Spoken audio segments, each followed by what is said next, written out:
विलुप्त हो रही ऋषि परंपरा का पुनरुत्थान की गाथा वेद वन से प्रारंभ करने की चेष्टा की गई है।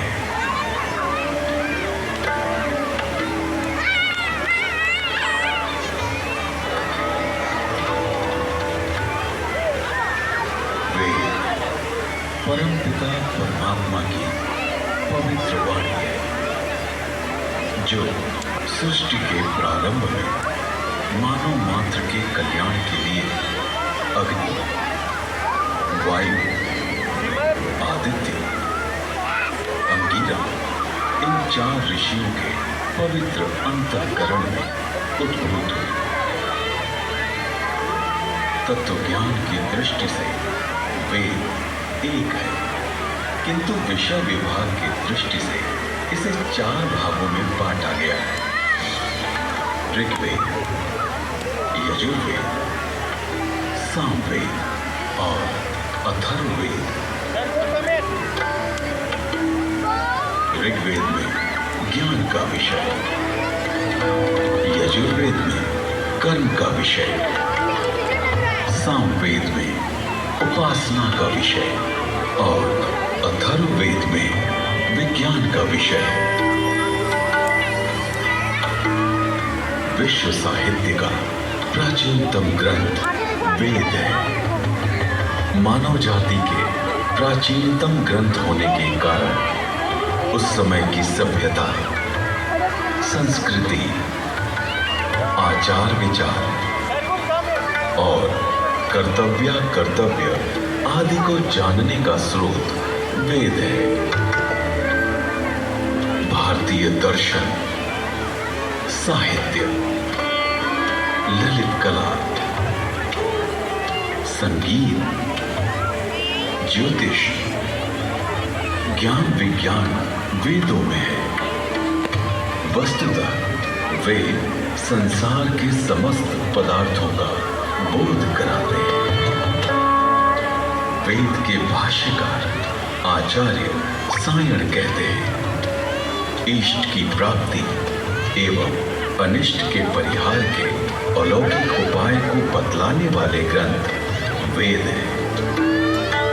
सबके द्वारा पूजनीय और यजनीय परमात्मा से ऋग्वेद, यजुर्वेद, सामवेद और अथर्ववेद प्रकट हुए। ऋग्वेद के मंत्र दृष्टा ऋषि कहते हैं, तस्माद् ज्ञातस्य वरुता ऋचा सामानि जगिरे छंदांसि जगिरे तस्माद् यजुस्त स्माद् जायत। ऋग्वेद, जिसके द्वारा विभिन्न देवताओं की स्तुति की जाती है, उसे ऋग कहते हैं। ऋच्यते स्तूयते अन्य इति ऋग। इस प्रकार की ऋचाओं के संग्रह का नाम ऋग्वेद है। ऋग्वेद विश्व साहित्य का प्राचीनतम ग्रंथ है।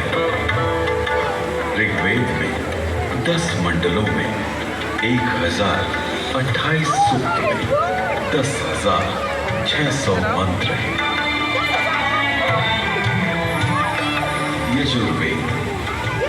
यजुर्वेद में कर्मकांड का प्राधान्य है, जिसकी समाप्ति अनेक अक्षरों वाली है, अथवा जो गद्यमय है उसे यजुष कहते हैं। अन्यताक्षरावसानो यजुर्वेद के 2 भाग हैं, शुक्ल यजुर्वेद एवं कृष्ण यजुर्वेद। शुक्ल यजुर्वेद में 40 अध्यायों में 1975 मंत्र हैं। कृष्ण यजुर्वेद गद्यात्मक है। सामवेद गीति साम है। गीतिषु समाख्या। संगीत का मूल उद्गम सामवेद है। सामवेद के 2 भाग हैं, पूर्वार्जित एवं उत्तरार्जित। सामवेद में 1875 मंत्र हैं।